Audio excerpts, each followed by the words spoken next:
నా కంటి పాప నన్నే కసిరే పోపమ్మంటూ వెలివేస్తుందే నన్నెందుకు కాదన్నావే నాలో ఏదో మెలిపెడుతుందే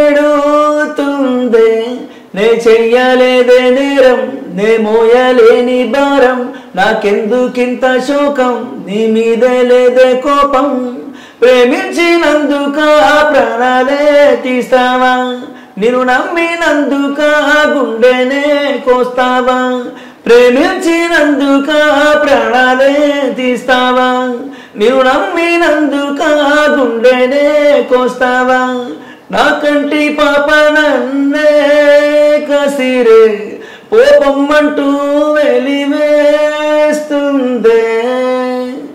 ఇది వాయిస్ నచ్చి ఆ డైరెక్టర్ నాతోటే వాడించిండు. మీకు ఒక విషయం చెప్పాలి, నేను ఆడికి పోయిన తర్వాత ఆ డైరెక్టర్ పిలిపించిన డైరెక్టర్ నాతో ఒక ఆయన చెప్పిన మాట విని నేను చాలా షాక్ గురైనా.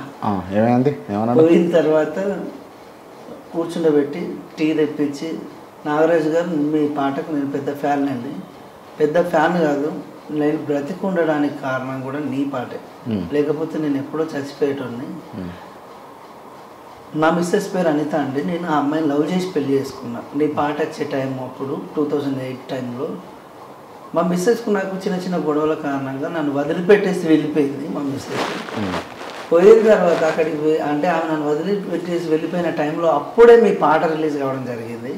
మా మిస్సెస్ తన కోసం నేనే పాడుతున్నట్టుగా ఊహించుకొని ఆల్మోస్ట్ విడాకుల కాడికి వెళ్ళిపోయినట్టు తర్వాత కూడా నా మిస్సెస్ నా కోసం వచ్చింది. నువ్వు కనుక ఆ పాట రాసి ఉండకపోతే పాడుండకపోతే నా మిస్సెస్ నా కోసం వచ్చిండే కాదు.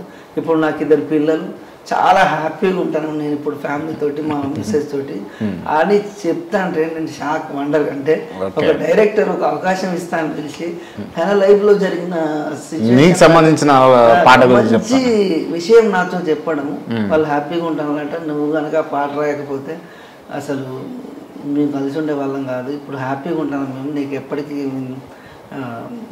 అసలు రుణపడి ఉంటాం అన్నట్టు థ్యాంక్ఫుల్గా ఉంటా బ్రదర్ అని చెప్పి నాతోటి ఒక మంచి పాట రాయించిండు, నాతోటి పాడించిండు. చాలా సంతోషం. ఇప్పుడు ఎంత తీసుకుంటున్నావు ఒక పాటకి? నేను యూట్యూబ్ వరకు అయితే ఒక 30,000 అడుగుతున్నా వాళ్ళకి పాట రాస్తే. వాళ్ళు 20 ఇచ్చినా చేస్తున్నా, 10 ఇచ్చినా చేస్తున్నా. ఎందుకంటే నేను కింది స్థాయి నుంచి వచ్చిన. కొందరి దగ్గర డబ్బులు ఉంటాయి, డబ్బులు నోళ్ళు ఇస్తారు, లేనోళ్ళు వాళ్ళని ఇబ్బంది పెట్టద్దనే ఉద్దేశంతో సినిమా వరకు వెళ్ళింది అనుకో, సినిమా వరకు వెళ్తే 50 అడుగుతున్నా, ఒక 50,000 తీసుకుంటున్నా సార్ అని అడుగుతున్నా. వాళ్ళు 50 కాదమ్మా ఇంత తీసుకోవాలని చెప్తే గౌరవంగా నా సాహిత్యాన్ని గౌరవించి వాళ్ళు ఎంత ఇచ్చినా కానీ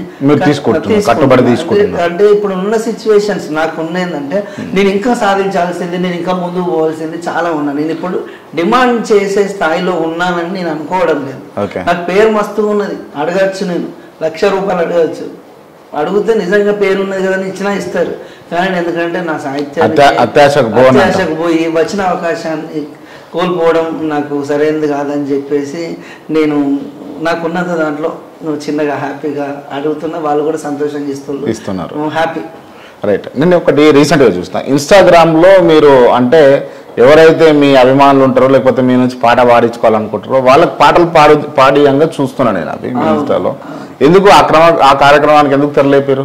ఫస్ట్ టైం ఇది ఏ రైటర్కి వచ్చిన ఆలోచన ఇంతవరకు ఎవరు చేయలేదు, అట్లా ఏ సింగర్ చేయలేదు.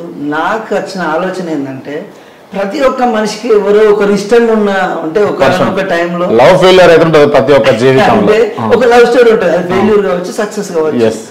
అలాగే నచ్చిన వాళ్ళ కోసం ఒక 500 ఖర్చు చేయడం పెద్ద సమస్య కాదని నా ఉద్దేశం.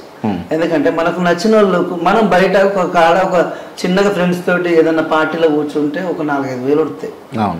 అదే నచ్చిన వాళ్ళ కోసం ఒక 500 ఖర్చు పెట్టి మీకు నచ్చిన వాళ్ళ కోసం నేను నచ్చిన విధంగా ఒక పల్లవి వరకు ఒక షార్ట్ వీడియో, ఇన్స్టాగ్రామ్ వీడియో లాగా లేదా స్టేటస్ వైజ్ లాగా ఒక మంచి పాట చేసేస్తుండే నా పేరు పలానా అనిత అని చెప్పి పోస్ట్ పెట్టిన ఇన్స్టాగ్రామ్లో 500 రూపీస్ తీసుకొని పల్లవి వరకు మీకు పాడి విత్ వీడియోతో షేర్ చేస్తా అండి అని చెప్పగానే రోజుకి ఒక 100 నుంచి 200 కాల్స్ వరకు వస్తాయి. నాకు మినిమం 200 వరకు కాల్స్ వస్తాయి. దాంట్లో నాతో రోజుకు ఒక 10-20 మంది చేయించుకున్నా నాకు రోజుకు ఒక 5,000 ఒక 10,000 వరకు ఇన్స్టాగ్రామ్ మీద నేను బ్రతకడానికి కావచ్చు, నా పిల్లల కోసం అంటే నా ఫ్యామిలీని పోషించుకోవడానికి కావచ్చు, నేను ఖాళీగా ఉండకుండా నాతోటి వాళ్ళు నాకు పని కల్పిస్తాను, ఒక పాట రాయిస్తాను. అవే పాటలు మళ్ళీ వాళ్ళు ఫుల్ సాంగ్స్ కూడా కావాలంటారు, వాళ్ళకి నచ్చుతుంది. నేను చేసినాక నాకు నేను ఇదివరకు మొట్టమొదట ఏ వ్యక్తి చేసినావు, ఏం పాట పాడినావు?